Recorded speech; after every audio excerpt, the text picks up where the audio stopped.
আসসালামু আলাইকুম। Hello viewers, YouTube রেও চ্যানেলের পক্ষ থেকে আমি মোহাম্মদ আরমান আপনাদের জানাই অসংখ্য ধন্যবাদ। তো ভিউয়ার্স, আজ আমি আপনাদের সামনে উপস্থাপন করব টরয়েডাল ইন্ডাক্টর ট্রান্সফর্মার পার্ট 7 এর পর পার্ট 8। সবাই আমার সাথে থাকবেন এবং দেখতে থাকুন। তো আমাকে এভাবে কয়েলটাকে ভালোভাবে বসিয়ে দিতে হবে। তো আপনারা এই প্রসেসে কাজ করতে থাকেন এবং দেখতে থাকেন। তো আপনাদের কাছে একটা রিকোয়েস্ট, আপনারা ভিডিওটা অবশ্যই শেষ পর্যন্ত দেখবেন। ভিডিওটা যদি শুরু থেকে শেষ পর্যন্ত না দেখেন তাহলে বুঝতে পারবেন না আসলে এটার মূল বিষয়গুলো কি। তো আপনারা এভাবেই একের পর এক কয়েলটা করতে থাকেন। আমার কয়েলটা করানো শেষ, অর্থাৎ আমার সেকেন্ডারি কয়েল করানো শেষ। আমি আগেই বলেছি আমি এটা অটো চার্জার হিসেবে ব্যবহার করব। এই টরয়েডাল ইন্ডাক্টর ট্রান্সফরমার এতগুলো লুপ অর্থাৎ এতগুলো মাথা দেখতে পাচ্ছেন। তো আমরা যদি এটা চার্জার ছাড়া অন্য কোনো কাজে ব্যবহার করতাম তাহলে হয়তো এতগুলো মাথা থাকতো না। তো আমি এই কয়েলটাকে আটকানোর জন্য, যেহেতু এটা মোটা তার,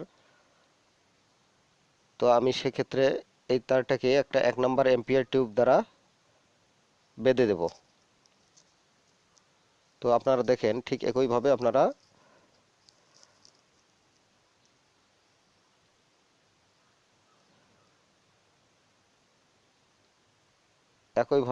আপনারা টরয়েডাল ইন্ডাক্টর ট্রান্সফরমার করতে পারবেন। আমার কয়েল করানো শেষ। তো আপনারা এখানে একটা বিষয় ভালোভাবে লক্ষ্য করেন, আমি অপর প্রান্ত যেভাবে এম্পিয়ার টিউব দ্বারা বেঁধে দিয়েছি ঠিক একইভাবে আমাকে এই প্রান্তও এম্পিয়ার টিউব দ্বারা বেঁধে দিতে হবে। তো এম্পিয়ার টিউব দিয়ে বাঁধার আগে আমি তারটাকে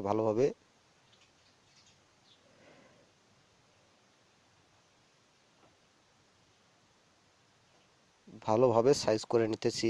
আপনারা দেখতে থাকেন।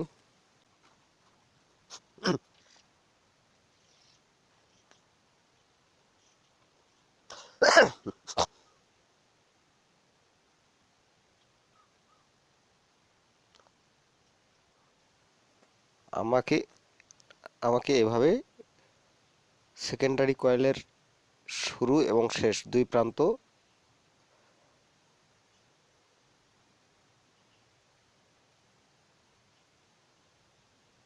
বেঁধে দিতে হবে।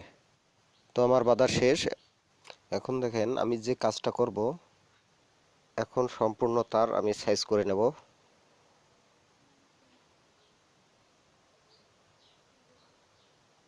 এবং প্রত্যেকটা তারের মাথার ইনসুলেশনটুকু ছুলে ফেলবো। তো দেখেন এভাবে আমার প্রত্যেকটা তারের মাথা ছুলাইতে হবে, আনইনসুলেট করতে হবে।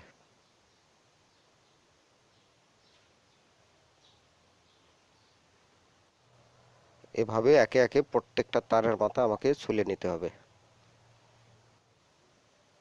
এখন আমি যে কাজটা করব,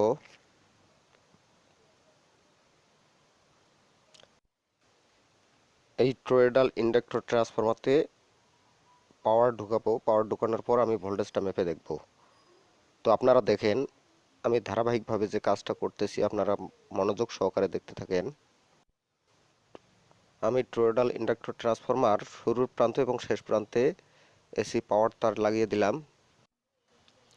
এখন আমি তারের প্লাগটা 2 পিন পাওয়ার সকেটে ঢুকিয়ে দিলাম। এরপর মিটারের সিলেক্টর কাটা আমি 250 ভোল্টে সিলেক্ট করে নিলাম। এখন আমি এসি ভোল্টেজটা মেপে দেখব। এসি ভোল্টেজ মাপার পর এখন আমি এটাকে 50 ভোল্টে সিলেক্ট করে নেব। তারপর আমি আউটপুট ভোল্টেজটা মেপে দেখব। এর আগে আমি ইনপুট ভোল্টেজটা মেপে দেখলাম, এখন আউটপুট ভোল্টেজ মেপে দেখব।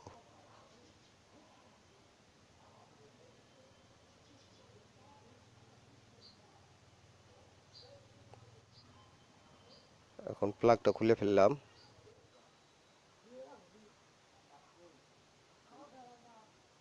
এখন দেখেন আমি স্পার্ক করব। এই যে দেখেন মোটামুটি আমার ট্রান্সফরমার কাজ শেষ। আমি ভোল্টেজও সঠিক পেয়েছি।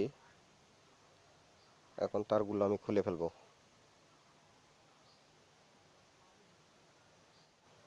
তো ভিউয়ার্স, আপনাদেরকে সময় দেওয়ার জন্য অনেক ধন্যবাদ। তো আপনাদেরকে পরবর্তী ভিডিও দেখার আমন্ত্রণ জানিয়ে আজকের মতো এখানে বিদায় নিচ্ছি। খোদা হাফেজ, সকলে ভালো থাকবেন।